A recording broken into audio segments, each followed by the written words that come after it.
करते हुए राहुल गांधी का बयान आपने सुन लिया। वो कह रहे हैं वक्फ कानून संविधान के खिलाफ है, धार्मिक आजादी पर हमला है, संविधान का माहौल बनाता है ये कानून जो भारतीय जनता पार्टी अपने कुछ सहयोगियों के साथ मिलकर लेकर आई है। क्या है इस पर जवाब प्रेम शुक्ला जी आपका?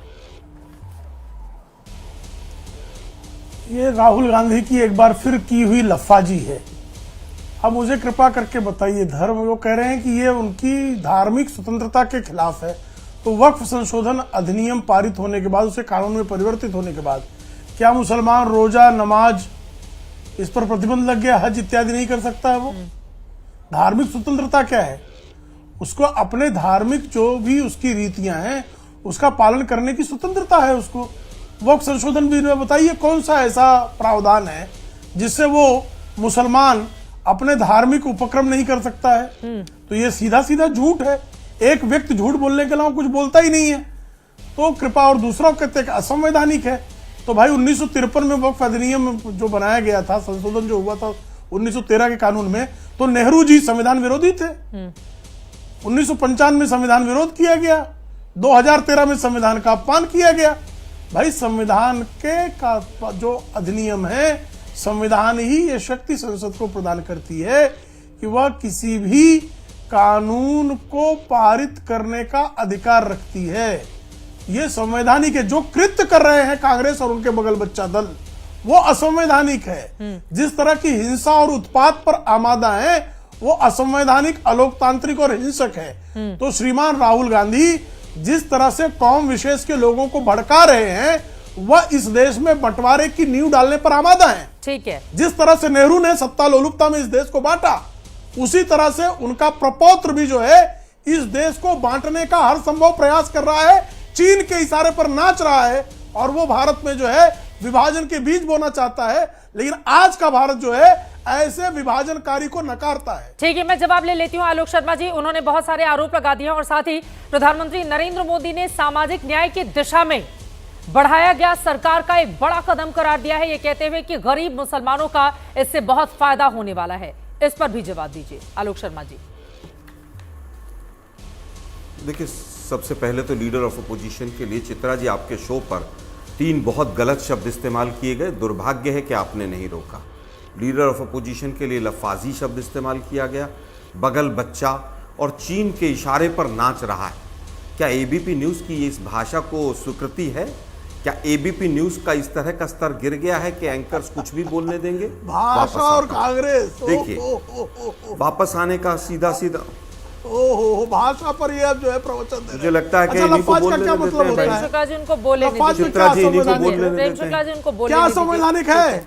ठीक है। नहीं, ये झूठ बोल रहा है ना, ये नहीं, ये भाषा सिखा रहे हैं। पता है भाषा नहीं करेंगे, मुद्दे पर रहते हैं, मुद्दे पर रहते हैं सर, मुद्दे पर रहते हैं, कोई बात नहीं। आलोक शर्मा जी मुद्दे पर शुरू किया भाई, मैं कहां कर रहा हूं? ठीक है, उन्होंने अपनी आपत्ति जता दी, हमने उसको दर्ज कर लिया। मेरे संस्कार जो है कोई बात गटर छाप थोड़े।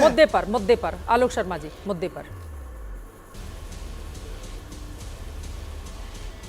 चित्रा जी, मैं तो मुद्दे पर ही हूं, लेकिन दुर्भाग्य है कि आप उनको नहीं रोक पाई। ये दुर्भाग्य है। वापस आता हूं मुद्दे पर। देखिए, जो अभी तमाम आरोप लगाए जा रहे हैं बीजेपी की तरफ से, वो बिल्कुल गलत है, सरासर गलत है। अगर ये तुष्टिकरण का बिल था तो 2013 में पूरी बीजेपी ने इसका सहमति क्यों दी? हिंदू मुसलमान की नफरत पैदा करने का अगर ये बिल था तो 2013 में बीजेपी ने इसके साथ, अपने इस बिल के साथ क्यों खड़े रहे थे? मुझे लगता है कि भूमाफिया तो अब एक्टिवेट होंगे जब आप तमाम ज़मीनों को डिस्प्यूटेड डिक्लेयर करेंगे, तब भूमाफिया वहाँ पर खड़े होंगे। और ये अभी की बात नहीं है, आप थोड़े से दिन रुक जाइए, ये चीज़ें सामने आ जाएंगी। जिस तरह से आज ये बिल आया है, इसमें 3 चीज़ें हैं कि ये ज़मीन सीधा, ये बिल जो है सीधा सीधा ज़मीन से जुड़ा हुआ है कि कहीं ना कहीं ज़मीन का जो वक्फ की भूमि है उसको क्या किया जाएगा, कैसे होगा, वो न्यायालय में जाएगी नहीं जाएगी। मूल आधार ज़मीन है और ज़मीन जो है वो पूरी तरह से वक्फ की है, और वक्फ की भूमि पर मुस्लिम जो धर्म है उसके अपने धार्मिक कार्य होते हैं, चाहे उस पर मज़ार हो, मस्जिद हो, दरगाह हो, और चाहे उनको अंतिम संस्कार का स्थान हो, और चाहे उनके शिक्षा के स्थान हो। तो जो मेरे साथी पूर्ववर्ती कह रहे थे कि इसमें कहाँ पर किसी तरह से भी कोई प्रभाव पड़ेगा, मैं समझता हूँ उस भूमि का उपयोग धार्मिक कार्यों के लिए ही है, इसलिए ये आंतरिक मामलों में दखल पूरी तरह से नजर आता है।